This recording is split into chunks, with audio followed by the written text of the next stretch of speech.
ವೇದಾಂತ ಸಂವತ್ಸರ ಓಂ ಆತ್ಮಜ್ಯೋತಿರ್ವಿದೆ ವೇದಾಂತ ಭಾಸ್ಕರಾಯ ನಮಃ. ಆತ್ಮೈವಾಸ್ಯ ಪರಂ ಜ್ಯೋತಿ ಸೂರ್ಯಚಂದ್ರಾದಯೋ ನಹಿ ಆತ್ಮನೈವ ಕ್ರಿಯಾ ಸರ್ವಾಃ ಇತಿ ವೇದಾಂತ ಭಾಸ್ಕರಃ.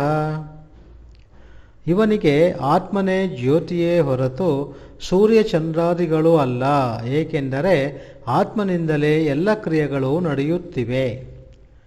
ಡಿಸೆಂಬರ್ 5 ಆತ್ಮನೇ ನಿಜವಾದ ಜ್ಯೋತಿ. ಆತ್ಮೈವ ಅಸ್ಯ ಜ್ಯೋತಿರ್ಭವತೀತಿ ಆತ್ಮನೈವ ಅಯಂ ಜ್ಯೋತಿಷ ಅಸ್ತೆ ಪಲ್ಯಯತೆ ಕರ್ಮ ಕುರುತೆ ವಿಪಲ್ಯೇತೀತಿ. ಬೃಹದಾರಣ್ಯಕೋಪನಿಷತ್ 4:3-6.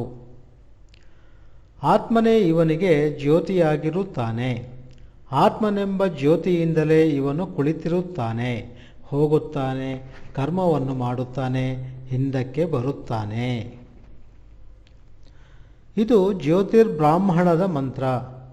ಈ ಜೀವಾತ್ಮನಿಗೆ ನಿಜವಾದ ಜ್ಯೋತಿ ಯಾವುದು ಎಂದು ಜನಕನು ಕೇಳಿದಾಗ ಯಾಜ್ಞವಲ್ಕ್ಯನು ಸೂರ್ಯನು ಎಂದು ಹೇಳುತ್ತಾನೆ. ಸೂರ್ಯನು ಮುಳುಗಿದ ಮೇಲೆ ಚಂದ್ರನು, ಚಂದ್ರನೂ ಇಲ್ಲದಿರುವಾಗ ಯಾರು ಎಂದರೆ ಅಗ್ನಿಯು, ಅಗ್ನಿಯೂ ಇಲ್ಲದಾಗ ವಾಕ್ ಶಾಂತವಾದಾಗ ಯಾವುದು ಜ್ಯೋತಿಯು ಎಂಬ ಜನಕನ ಪ್ರಶ್ನೆಗೆ ಉತ್ತರವಾಗಿ ಯಾಜ್ಞವಲ್ಕ್ಯನು ಈ ಮಾತನ್ನು ಹೇಳಿದ್ದಾನೆ. ಆತ್ಮನೇ ಬೆಳಕು, ಆತ್ಮನೇ ಜ್ಯೋತಿಯು. ಸುಷುಪ್ತಿಯಲ್ಲಿ ಯಾವ ಹೊರಗಿನ ಬೆಳಕುಗಳೂ ಇರುವುದಿಲ್ಲ, ಇಂದ್ರಿಯಗಳೂ ಇರುವುದಿಲ್ಲ, ಆದರೆ ಆತ್ಮನು ಇರುತ್ತಾನಲ್ಲವೇ. ಆತ್ಮ ಚೈತನ್ಯ ಜ್ಯೋತಿಯಿಂದಲೇ ಈ ಶರೀರೇಂದ್ರಿಯ ಸಮೂಹವು ತನ್ನ ವ್ಯಾಪಾರಗಳನ್ನು ಮಾಡುತ್ತಿದೆ.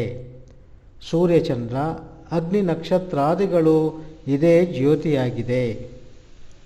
ಇದೇ ನಮ್ಮ ಪರಮಾರ್ಥ ಆತ್ಮನು. ಓಂ ಶಾಂತಿ ಶಾಂತಿ ಶಾಂತಿ.